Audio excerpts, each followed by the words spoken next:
les dossiers de l'OFNAC et principalement le dossier du Centre des œuvres universitaires. Voilà ce que je peux vous en dire. Courant 2015, l'OFNAC a été saisi de dénonciations anonymes relatives à de prétendues malversations au niveau du COUD. En résumé, à la fin de leur enquête, les enquêteurs, et notamment le directeur de l'enquête, a retenu de prétendus détournements sur deux montants essentiellement. Un montant de 127 837 530 francs,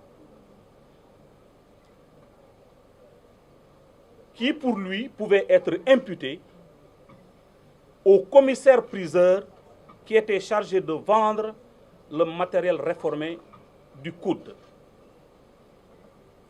Un montant de 82 ou 89 millions selon les pages du rapport, qu'il estime pouvoir être imputé ensemble au directeur de l'époque du COUD, au chef du service de l'approvisionnement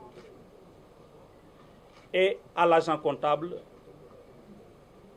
du COUD. Je voudrais ici féliciter les efforts des enquêteurs qui ont mené cette mission.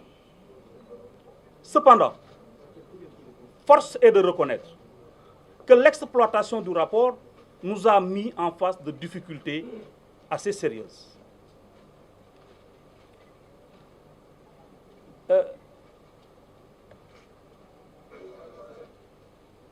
Je vais vous donner lecture, il me semble utile, de la 11e et dernière page de l'exemplaire numéro 1 du rapport original qui a été effectué. Je peux le faire sur le fondement de l'article 11 du Code de procédure pénale qui stipule. Je vous donne les dispositions de l'article 11.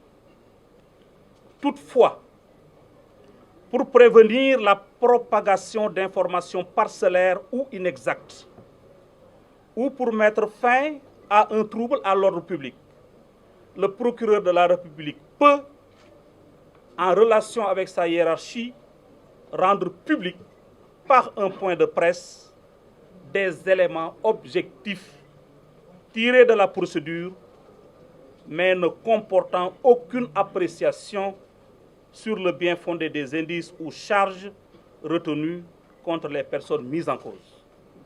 C'est sur le fondement de cet article que je vais vous lire la 11e et dernière page du rapport. L'enquêteur dit, relativement au détournement de 82 millions,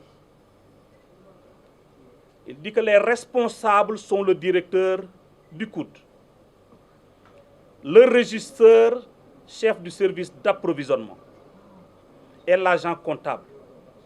Et il situe les responsabilités. Il dit que c'est le chef du service de l'approvisionnement à encaisser l'argent auprès de l'agent comptable et à effectuer les dépenses. Fin de citation. Vous vous rendez compte qu'à partir du moment où le rapport qui impute des détournements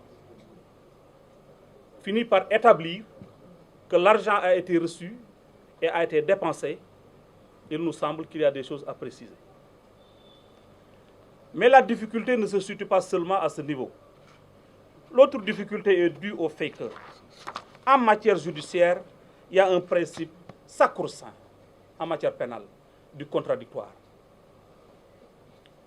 Et de ce point de vue, je peux vous affirmer que, en ce qui concerne le montant de 127 millions, la personne sur qui pèse la charge a été entendue, qui a donné ses explications, qui a donné ses arguments qu'il estime devoir produire. Cependant, relativement au montant de 82 millions ou 89 millions selon la page du rapport, pour ce montant, le directeur du COUD à qui le montant est imputé n'a malheureusement pas été entendu. Le rapport ne lui a pas été encore communiqué.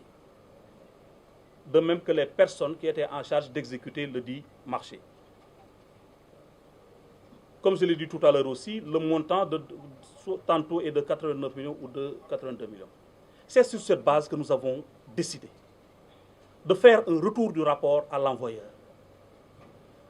Le rapport sera retourné à l'OFNAC pour être utile, c'est-à-dire pour que le principe du contradictoire soit respecté.